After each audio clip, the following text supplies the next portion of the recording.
Evan Ignacio, you're the chairman of the association here at the Brickworks. Yep, I am. Feel free to share a bit of light on what's been happening. Well, what's happening is that there's been a development touted for the whole Brickworks site for about 8 to 10 years. The initial presentations made by Woolworths and the council were really favourable towards the traders, with our market included, and trade has been going down here, so the traders looked at it as something good for the area and a way to rejuvenate the markets and get them back up to what they used to be when in the 80s, when everyone used to come down here. So we supported the development from the start and also helped to rezone the land with the promise and the knowledge that we would it would rejuvenate the markets. And at the last minute, we basically got turfed out of the whole equation once everyone else got what they wanted. So, it's a pity for the traders, but we think it's a bigger pity for the community, because it used to be such an icon. And there's an opportunity with the council keeping the heritage listed kiln and the shed that they can make a decision to have a market here, and they just haven't done that. They're looking more at what financial benefit they can get out of the more financial benefit they can get out of the area than what they're already getting. So we would have thought, with the fact that they're getting a bit of money for the land that was ultimately given to them years ago, that with what's left, they could maybe do something a bit more community orientated and low cost weekend out for the family. Well, some leisure. That's certainly the highlight that I want to bring to our community in South Australia is that selling point that you've just mentioned, the affordability and the great weekend this place used to offer for many families, including myself. Evan, there was a situation where there was targets that you had to meet as traders. Just explain and run through some of that. Well, we had to form an association. We had to agree to pay, basically it was about 6 times the amount of rent we're currently paying. And come up with a bit of a viability study, and also come up with finance to get kick the project off. And we did all those things, and I think we shocked the council and a few other people in the fact that we did it. I do think they thought we would scour off into the distance once they put those things in our way, but we achieved them all, and then so we got to 6 weeks before the construction was going to start, and the council decided to not go through with it, even though we'd met all their conditions. Very, very mysterious. For sure. And that's disheartening for a lot of you traders. Definitely disheartening. After the initial process of being promised to be a part of it, and then negotiating for almost 18 months with the council. And there wasn't much negotiation, to tell you the truth. It was pretty much the council putting down what they needed, and we agreed to all of it. And we were told very early on that these were the minimum set of terms, and that any discussions we had weren't negotiations. They were just confirming what was needed. So we didn't even actually move that deal anywhere from where the council wanted it. So it's very confusing how they could suddenly change their minds. So it does give you the impression that we've been misled along the way, with the hope that with our dwindling in numbers and what was before us would make us leave the site voluntarily. But there's a lot of stronger-headed people here, and we found a way to stay, and we're still willing to hold a lease over the building if that was up. Well, some of the things I want to touch on, and you being the chairman, speaking with some of the traders that still have stood a long, arduous fight here. Some have been here for 30 years, since the beginning. Angel, who runs a clothing, I just spoke to her briefly, and she's been here 21 years. She can't fight no longer. She's looking at retirement now. That's right. And she didn't want to speak on camera, which I respect, and nor did she really want to discuss too much more. But you've got to feel for those people. Jeff, who's got a lease, 5-year lease, which they're dishonouring with giving the actions that they've taken place and impounded on him. He's fighting. He's adamant. He's going to continue the fight. It's sad. It's sad that a lot of the individual traders are exhausted. The process has been going on for 8 years, really, since we first was proposed. And initial excitement right up until a couple of years ago when we were told we weren't going to be part of it, and then a fight to try to get back into it, and then think you're at the finishing line, and then just before you get to the finishing line, they take you out of the race, right? And so it's been very frustrating to the individual traders. I think that's why really the public need to pick up the issue, because it's really more of an issue now about What part of our identity do we want to retain? Yeah, what do we South want to retain? Australians? Yeah, That's because right. to tell you the truth, the centre that was initially proposed to us was $100 million development, and even though it is a Woolworths and a Big W, and there is a few of them around, it was something a bit special. It's a district zone centre, right? And it incorporated the markets, and it had the possibility for some residential, and it was a $100 million development, right, which is going to bring certain benefits to the area and the community. What people don't know is that project went through a public consultation process. But that project has been shelved. What's being built now is a much downgraded centre. It's only bringing about $35 million worth of value, and it's basically just a very basic strip shop, and so it's been downgraded hugely. Now these new plans, they haven't gone through the public consultation process. No. So anyone that took any interest in the site and may have looked at the plans that went out for public consultation may be thinking that this is the centre that's being built here is the old one, because no one knows any different, the original plan. But once this gets built, and like a big difference between the two plans is there's a massive plug hole here, and obviously it serves itself for undercroft car parking, and it makes sense environmentally and any other way to have undercroft car parking. But they're actually going to fill the hole. They're actually going to fill that entire hole, and therefore that creates 700 or 800 car parks at ground level. So that doesn't give you anything nice aesthetically for the area. It covers 2/3 of the site in flat car parks. Now these are the changes that have been made to facilitate Woolworths being able to build it. From spending $100 million to spending maybe 30 or 40 million. I certainly want to make it clear that I've got no ill towards Woolworths. Neither do I. No, but I personally feel as just a consumer and a community person that there's enough of Woolworths that have got a share of our markets throughout Australia. Needless to say, but the Brickworks has always been I would like to say maybe a fingerprint on South Australians as for sure, as a society, a even community. Interstate. We get so many interstate visitors that they know about the Brickworks. It's got a name. It's a brand, right? So it is, and it's such a beautifully marketed brand too. If it was done right, and it hasn't been marketed lately. It's come out of our community psyche, more or less. Yeah, it has. And what's happened is the people that took over the site, which were a company called Market Investments, their game from when they took over, which was in the late 90s, was to develop the land, to sell it, or to develop it. So therefore, their interest in building the brand of the market was never really there. It was a very much a secondary interest, was running the markets, and that's why. So sad when it's so much a big part of it's sad. Our culture. It's also sad that the council also had the same view. So if you reading the council's minutes of their meetings, it's also been their view that what they were getting out of the site wasn't enough financially. So they weren't really looking at what it could have given the community in benefit. And it's unusual because directly across the road they've spent multi-millions of dollars to build a therapeutic community centre, where this could have been a community centre. Exactly. Right? I've just been speaking to Steve, who does these homemade guitars and primitive love instruments, and he made this beautiful bass guitar, and he's made and he's telling me that he does a workshop which incorporates some young youths as well, and Jeff's doing the same with street art and all that with his beer garden. Why on earth would the council... I don't know, it's a bit bewildering. Like I said, they just spent a whole heap of money across the road to do what kind of is already here, and something that they could have been a part of if they wanted to, and still can be. Because like I said, when the centre's built and finished, the council will get back the kiln, they'll get back the main market shed, they'll get back the plaza that connects the two, and they can do what they want with that. Right? We put forward to them quite clearly what we think should happen here, and part of that is that we think that the market should go back to a leisure-based market. I would like that. So we understand that right now there's people pick up their fresh produce from here, and there might be still a chance for some small traders that offer maybe organic or something different from a supermarket. But we think it really should go back to leisure-based. So having a having putt again, having an indoor playground based inside the building, and having some real entertainment value.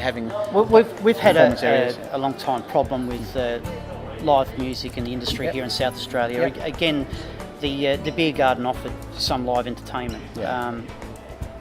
would that clash with a new Woolworths development? No, It I shouldn't can't. do? No, and look, Could we still of course, push forward for a live?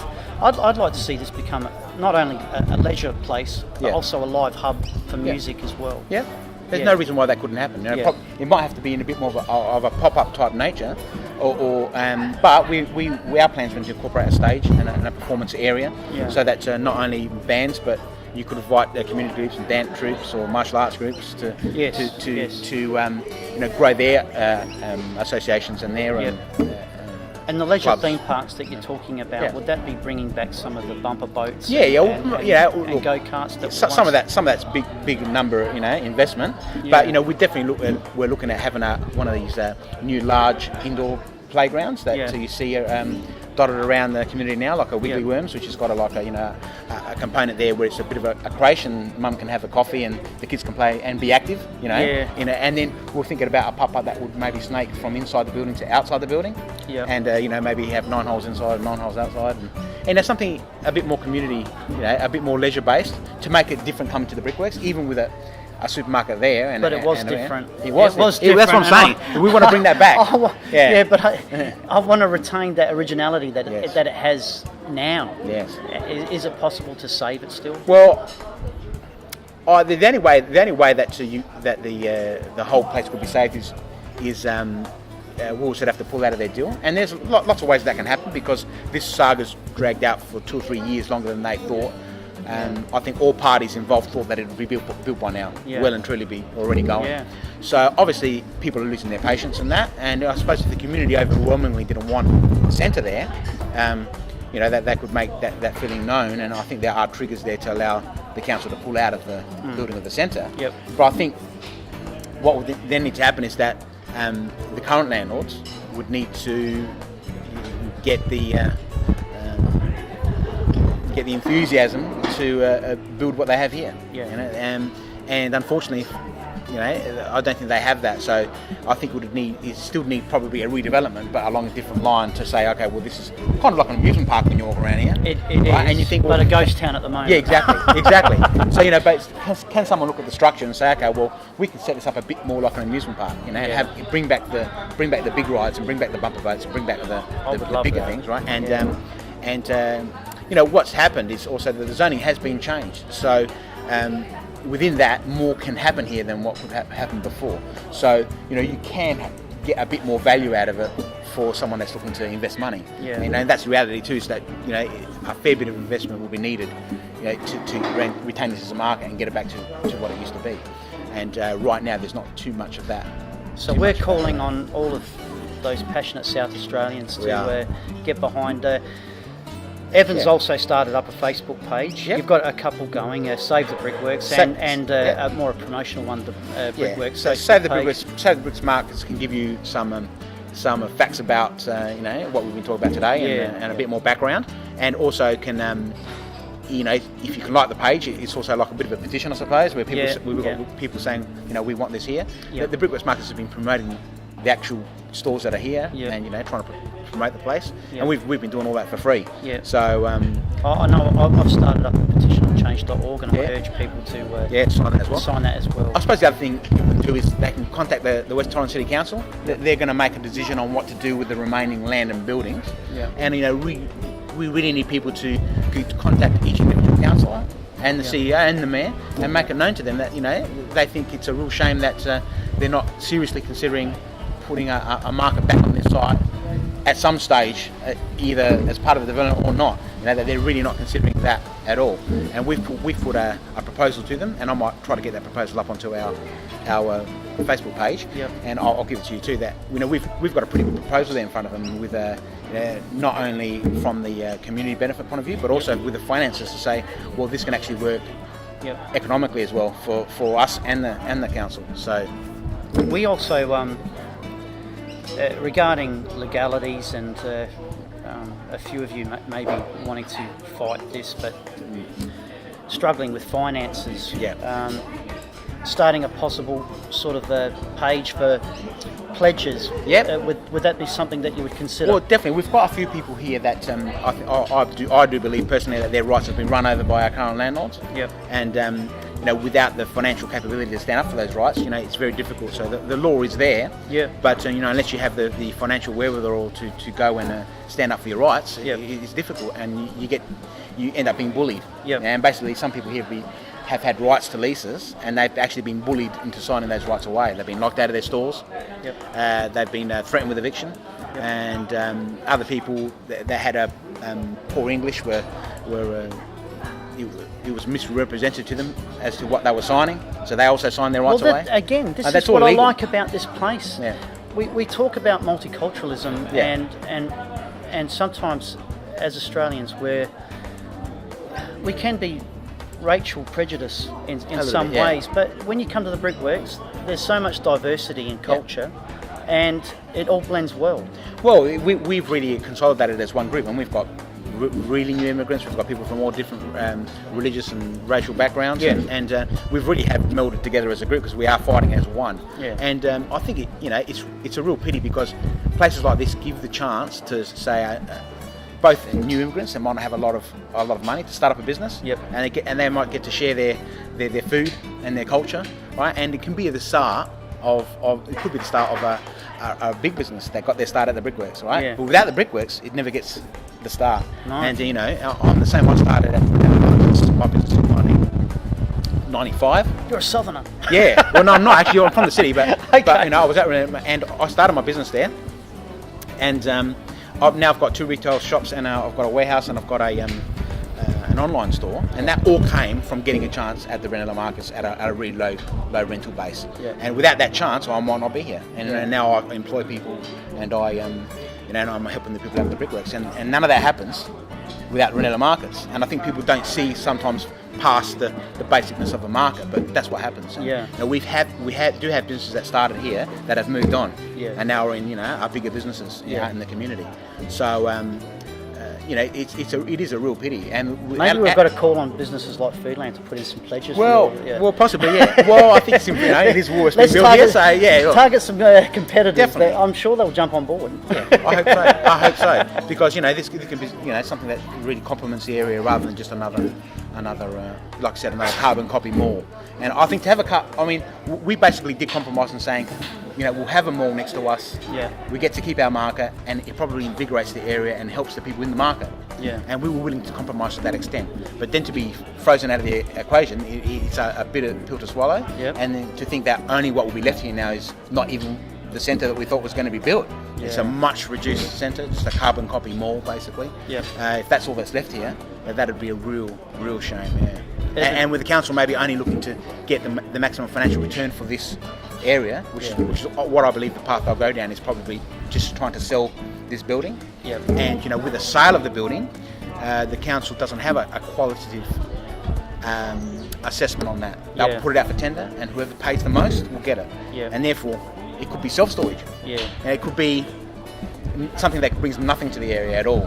So, we really call on people. I think the people that are the decision makers right now are the council. They're making a decision on November 19th on what to do with this part of the land.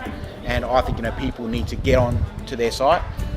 All the councillors' email addresses and phone numbers are on that site, and you can ring them and you can email them, and that's what they're there for. Their numbers are published there for a reason. It's because they're representative of the people of the West Torrens community, and we really need people's voices to be heard. I'll be certainly sending them a few emails. Yes, but keep it nice. They're just trying to do. Everyone's trying to do the best, and a lot of them don't get paid. But they do need to get a broader view of it than what they have, because right now it's been a bit about the traders, and to me, although I'm obviously fighting for the traders, I am fighting for the community more, to have a market here. I think that's what's going to be a miss. Sadly, that's the bigger part of the equation here. We're going to look back on all of this, if it's gone, with a lot of regret. This is an important issue for me personally, because I don't want to see that happen. No, and people got to realise too that we hear a lot of people complaining in the community, but this is the kind of thing that if people start complaining after they rock up here and see that the gates are closed, it's starting to be too late. And unfortunately, most people only react once it's done, and that's why even I can talk about the issues about how the centre that's proposed to be built here has changed, and you don't get a lot of traction in the community until the centre's here.